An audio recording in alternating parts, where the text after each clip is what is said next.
das hat mir gut gefallen. So. Ja, ich frage mich, ob das eine Meldung war hier aus dem Haus. Ja, Hunde, Kaffee for free, Obst zum Frühstück. Ja, ich finde es gut. Hätte ja sein können. So, jetzt schauen wir aber mal auf die Zeit nach der Arbeit. Besonders heute müssen sich Autofahrerinnen und Autofahrer ja nach Einschätzung des ADAC auf volle Straßen und Staus einstellen. Alle Bundesländer starten ja nun in die Ferien. Genau so ist es. Und darüber wollen wir sprechen, liebe Zuschauerinnen und Zuschauer, mit Katrin van Randenborg. Sie ist Sprecherin vom ADAC. Schönen guten Morgen. Ab wann wird es denn eng? Was sollte man denn tunlichst vermeiden, sich vorzunehmen, ins Auto zu hopsen und dann von A nach B fahren zu wollen? Schönen guten Morgen.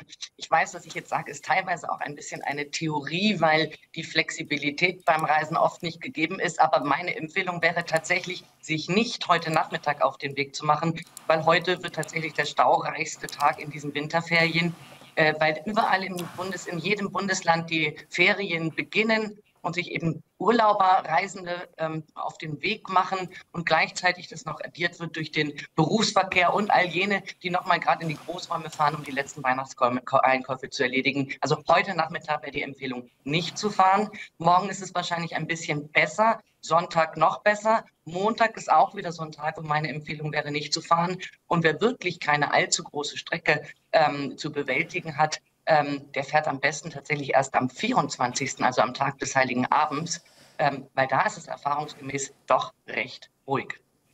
Wo genau im Bundesgebiet wird es denn voraussichtlich zu den größten, unangenehmsten Staus kommen? Kann man das schon ein bisschen voraussagen? Eher im Norden, eher im Süden?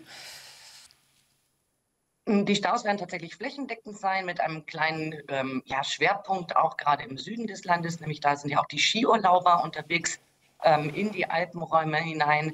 Und rund um die Großräume herrscht großer Verkehr, also rund um Berlin, rund um Hamburg, rund um Köln, rund um München. Darauf muss man sich einstecken. Ansonsten alle großen Autobahnen, die bekannt sind, plus jene, wo besonders viele Baustellen sind. Und das trifft unter anderem auf Nordrhein-Westfalen zu.